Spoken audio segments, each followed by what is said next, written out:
The days and hours leading to war this last week were frightening ones for countless Americans, torn by so many emotions: love of country, love of family, fear of war's consequences. Some resigned themselves to the belief that there was no other way out. Others held firm in opposing war on principle. For one family in Clinton, Iowa, the issue was an especially complex one: a hatred for this war, but undying love for a son caught up in it. Meet the Wolfe family. As of 7 o'clock p.m. Eastern Standard Time, Operation Desert Storm Force... They heard the first war bulletins Wednesday night, like everyone else. Jack and Perrette Wolfe and their daughter Christy. Bulletins of a battle they'd tried hard to stop. President Bush will address the nation at 9 o'clock p.m. tonight. Lord, we thank you for the love of our... For the Wolfes are a family of peace activists in a state, Iowa, where the peace movement has always been strong. Perrette and Jack taking part in hometown vigils against war in the hours before the bombs fell.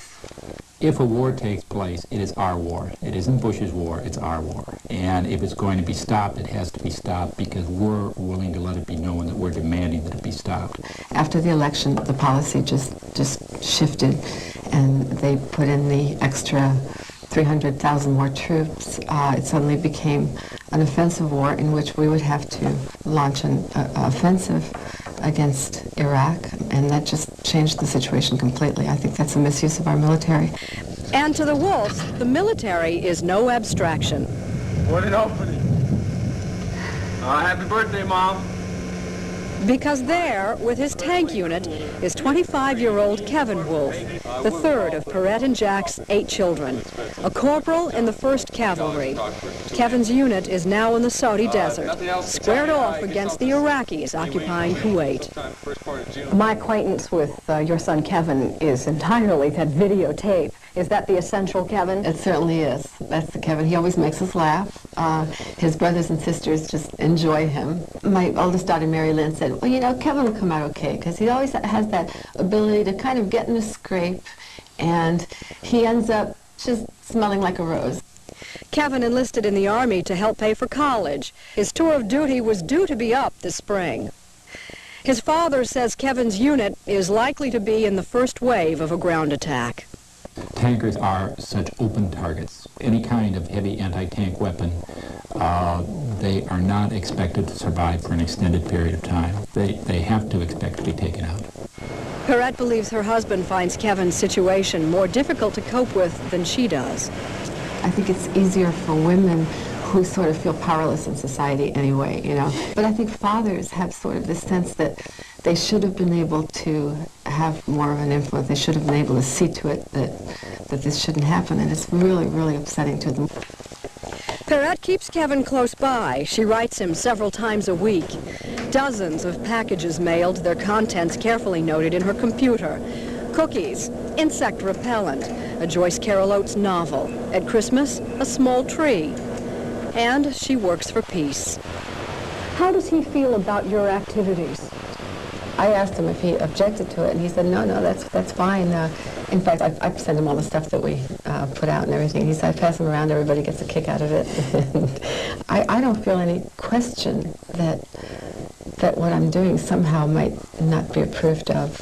Which is very much in keeping with Iowa's tolerance for anti-war sentiment over the years. Peace candidates have done well here. Recently, Charles Grassley of Iowa was one of only 2 Senate Republicans to vote against giving President Bush authority to attack. Still, in Clinton, home of about 200 young men and women serving in the Gulf, some of the Wolfes' neighbors don't agree with the peace activists. Dick McLean is a businessman in Clinton.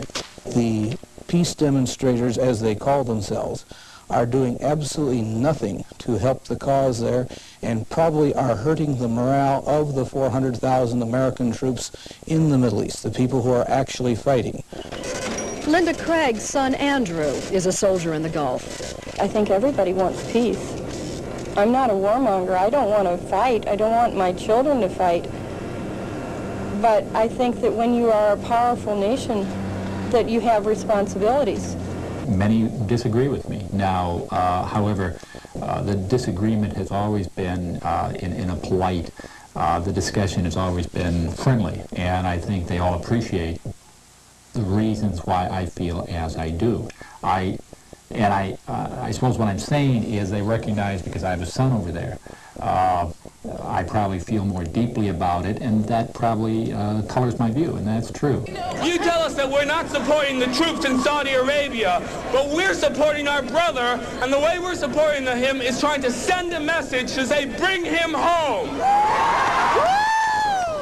Susie and John, two of the Wolfe children, the day after the fighting started, confronting hecklers while rallying for peace at the University of Iowa.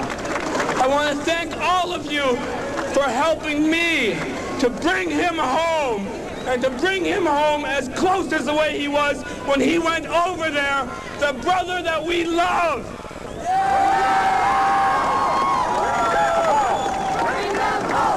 You know, it's funny because it makes a difference to me in the way I think, in the way I can write to my brother and say, you know, I'm trying to do everything to support you by trying to get you home.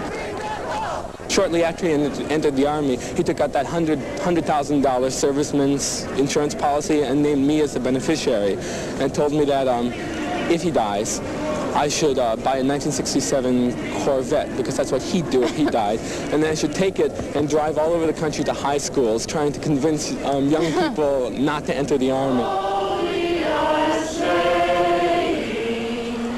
Kevin's 25. We have less worry about him than some of these kids who are younger, who went in with all sorts of illusions. Kevin doesn't have any illusions. And if the worst happens, we certainly won't be alone, and I guess we'll just sustain one another. On the courthouse square in Clinton, a memorial to the 16 soldiers lost in the Vietnam War, and a thought from Pierrette Wolfe that most everyone in Clinton could agree with. Ever since this conflict began back in August, every time I drive by there, I just think, I hope we don't have to build another damn memorial on the other side of the courthouse square. And I'm still hoping that we won't have to do that, but I know there's bound to be memorials somewhere. 25 years